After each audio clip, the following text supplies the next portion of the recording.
Недавно на фестивале Jump Fest 2023 мы получили много новой информации касательно предстоящей полнометражки. Там, собственно, продемонстрировали и сам трейлер к фильму «Черный клевер. Меч короля волшебника». А это значит, что у нас появилась возможность разобраться, что к чему, и проанализировать, какое развитие сюжета в фильме нас ждет. Здорово, ребятки анимешники, у микрофона Зик. А вот ребята, которые оставили свой коммент под прошлым роликом. Ну а мы начинаем.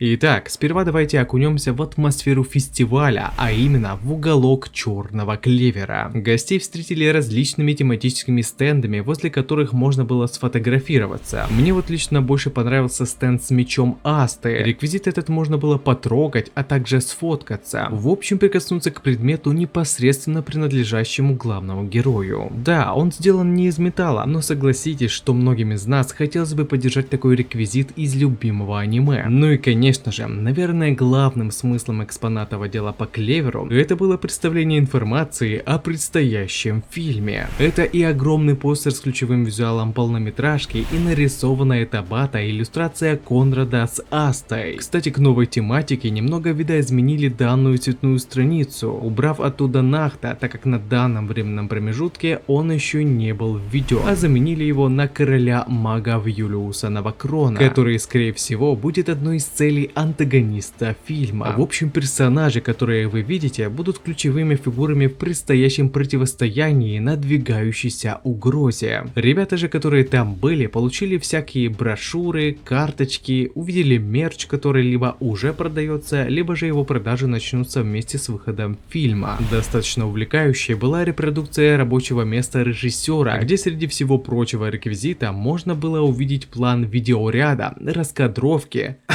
много раскадровок, а также концепт-арты новых оригинальных персонажей, которые будут фигурировать в сюжете фильма, а также персонажи, с которыми мы уже знакомы. Ух, сколько же добра можно найти в пределах этого рабочего места. Если бы была возможность разобрать весь этот материал, чего нам, конечно же, не дадут сделать, можно было бы скрафтить целую серию роликов, но харе губу раскатывать. Давайте уже перейдем к разбору трейлера фильма, главной изюминки всего фестиваля. Изначально нас переносят в самый жир, где демонстрируют, как Конрад вонзает новый неизвестный меч с эмблемой клевера в землю, чем вызывает огромный всплеск маны. Скорее всего, это будет поворотный момент в сюжете фильма, ведь на фоне мы видим много капитанов рыцарских отрядов и разрушенные здания, что может говорить нам о том, что здесь недавно было сражение, и причем достаточно серьезное, раз уж собралось так много капитанов. После же нам говорят, что события будут проходить непосредственно в королевстве Клевер, где и произойдет все столкновение. По одеянию Асты мы можем понять, что действия разворачиваются после таймскипа в королевстве Сердец. Но среди всех мимолетных фрагментов сражения вы также могли заметить Юлиуса, который почему-то не выглядел как ребенок, но все еще молодо. А это значит, что события будут связаны с его прошлым, и возможно это как раз пересекается с его предшественником, королем магов Конрада Лето. Может, мы даже узнаем, как Юлиус смог стать королем магов. Затем, быстро показав новых персонажей, нас тут же переносят к культующему Конраду, которому противостоит Аста. Далее идут также кадры сражений, которые по традиции заканчиваются превозмоганием главного героя над трудностями, после чего демонстрируют дату выхода фильма 13 марта 2023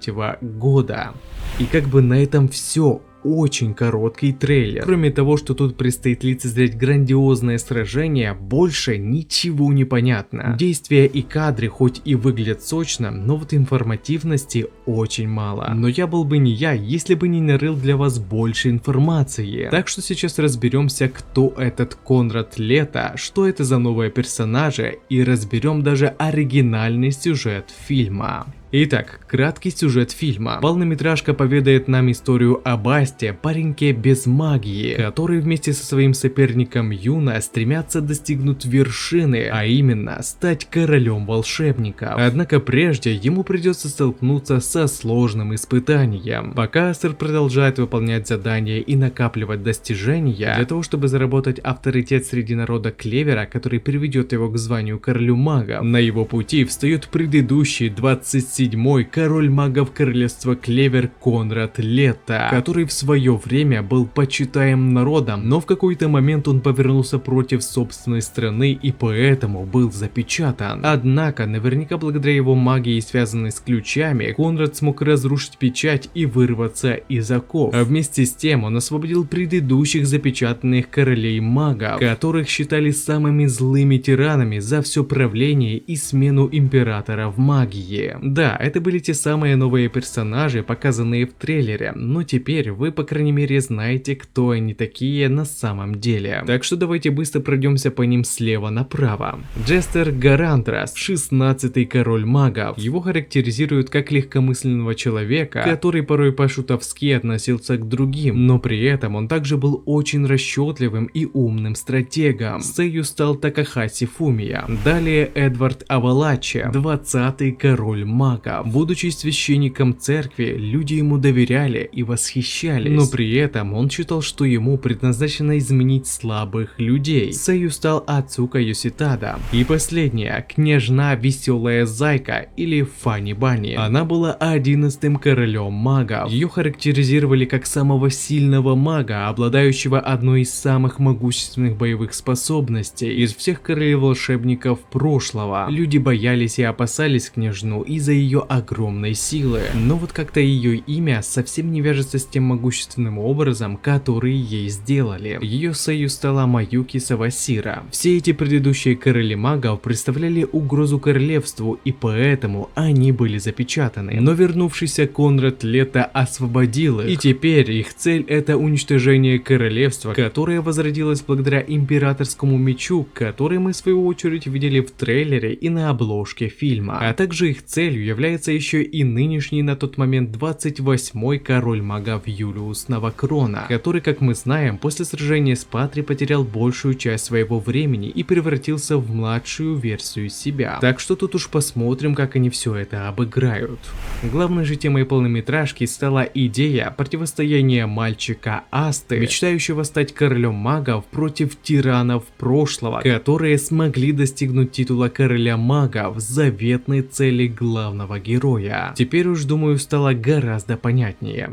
Как по мне, на данный момент злодеи хоть ранее преследовали свои безусловно аутентичные цели, но теперь, когда ими движет лишь желание мести, они превратились в типичных картонных кинозлодеев. И интересно будет узнать магию самого главного антагониста фильма, Конрада Лето. Она связана с ключами, значит можно предположить, что ее действие будет похожим на магию печати Нера, раз уж он смог освободить предыдущих королей. Но тут также всплывает еще один вопрос. Эти короли магов из разных временных промежутков. Если же печать со временем не сохранила им жизнь, тогда возможно магия Конрада связана с пространством либо же временем, раз уж ему удалось вернуть совершенно разных людей из разных времен, ибо некоторые из них выглядели примерно одного возраста, хотя времена их правления отличаются. Люди — это не демоны, они не бессмертны, и именно поэтому я задался вопросом о пространственных или временных свойствах магии Конрада, ведь они могли просто умереть с течением времени. Хоть трейлер и получился совершенно непонятным, ведь для его усвоения нужно было либо смотреть прямую трансляцию Jump Fest и переводить, либо же смотреть мой видос, где я все сопоставил для вашего удобства. И хоть злодеи пока кажутся картонными без весомой мотивации, пока еще рано судить, плохой или хороший получится фильм. Хоть сюжет и не относится к манге, но лично мне будет интересно узнать о прошлом Юлиуса и в целом о предыдущих королях магов. Фильм все-таки все-таки курировался Табатой, автором манги, а значит доля правды в нем все-таки есть. Сам я в любом случае хочу его посмотреть и буду ждать выхода фильма, ведь это сократит долгое ожидание продолжения аниме-адаптации. Но пока я не завышаю своих ожиданий касаемо полнометражки, и вам советую поступить так же, ведь как минимум это будет интересный анимационный фильм с неплановыми приключениями Асты и ожидающим масштабным сражением. И если вы не представляли себе чего-то фееричного, тогда это будет неплохой фильм под певчанский или чаек, это смотря кому сколько лет. А как максимум, если хорошо раскроют предысторию бывалых королей тиранов, тогда выйдет прекрасная полнометражка, которую будет не стыдно сопоставить с оригинальным сюжетом манги. А на этом ролик подходит к концу. Пишите свои мысли по поводу этого ролика, выскажите свое мнение, что вам понравилось, а что не понравилось, и несколько комментариев попадут в следующий ролик. Если тебе понравился ролик, тогда лайк и подписка для меня будет лучшей благодарностью, а также не забываем про колокольчик, ведь в последнее время не всем приходит уведомление. Всем спасибо за ваш просмотр, мирного неба вам над головой и всем пока-пока.